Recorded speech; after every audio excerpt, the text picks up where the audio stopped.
پیغمبر بزرگوار صلی الله علیه وسلم در روایت دیگر فرمودند که لله اشد فرحا بتوبه احدکم من احدکم بضالته اذا وجدها. پروردگار بچنان خوشحال و خرسند می شده است به توبه کردن یک کدام شما. وقتی شما توبه میکنه خداوند بچنان خرسند می شده است که جناب پیغمبر مثال آوردن، گفتن مثل یک انسانی که یک گم شدهش پیدا کرده بود، یک چیزی که گمش کرده بود در جست و جوش بود میکافتش، وقتی پیداش کنه چقدر خرسند میشوه.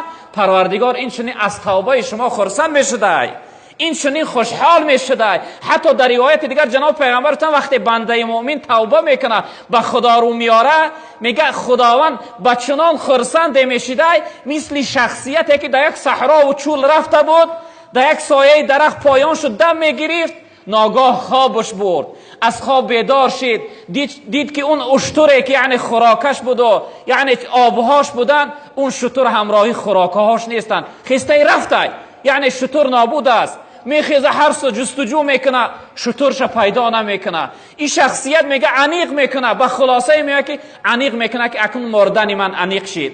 در این صحرا، در این چول، از یک جانب بی خوراکگی، بی آبی، عنیق من تشنگی و گرسنگی را هلاک میشم و میمرم. این انسان میگه ناامید میشوه، سرش خم، چنان غمگین در فکر فرو رفتگی است، ناگاه میگه سرش میبرداره، نگاه میکنه که اشترش همراهی یعنی آب و خوراکش در نزدش ایستاده است. این شخصیت با چنان خرسند میشده است که از حد زیاد خرسند شدن خودش گم میکرده است. میگفته است ای پروردگار تو بنده من هستی و من خدای تو هستم. یعنی از سراسیمگی از خود گم کردن یعنی برعکس میگفته است. دیگه میگفته ای پروردگار با جای بگه که تو خدای من هستی من بنده تو هستم، از خرسندی و خودش گم کردن این شخصیت میگفته ای پروردگار تو بنده من هستی و من خدای تو هستم. با چنان خرسند میشده، یعنی رب العالمین هم با توبه کردن من و شما از این زیادتر خرسند میشده. وقتی بنده نزد او توبه میکرده رو با او می آورده. یعنی برادران عزیز و بزرگوار، برای ما و شما توبه لازم است. در هر عمل، در هر لحظه توبه لازم است. ما باید رو به خدا بیاریم، باید نزد خداوند توبه داشته باشیم. پیغمبر بزرگوار صلی الله علیه وسلم در روایت دیگر گفتن که کل ابن آدم خطاء و خیر الخطائین التوابون. گفتن تمام فرزند انسان خطاکار است، تمام انسان خطا میکنه، گناه میکنه، اما بهترین خطا کننده ها، بهترین گناه کننده ها همون شخصیت هایی هستند که بعد از گناه در حال توبه میکنند. همون شخصیت هایی هستند که بعد از گناه پشیمان میشوند. پشیمان شدن از گناه خودش توبه است. برادران عزیز، پیغمبر بزرگوار گفتن ان ندم توبتون، پشیمانی از گناه خودش توبه هست.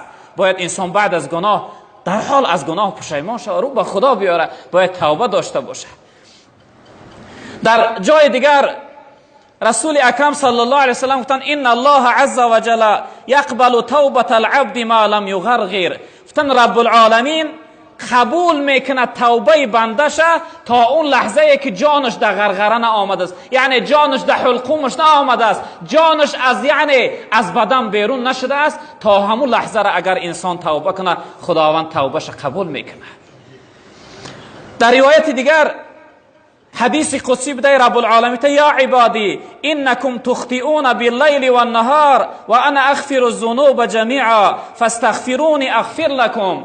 رب العالمین گفته است که ای بنده های من، شما شب و روز خطا میکنه، گناه میکنه، من که گناه بخشنده هستم، به سوی من رو بیاره، توبه کنه تا اینکه من گناه های شما را ببخشم. یعنی که گناه در خودتون دوام نده، گناه برای خودتون یعنی دائمی و همیشگی نکنه.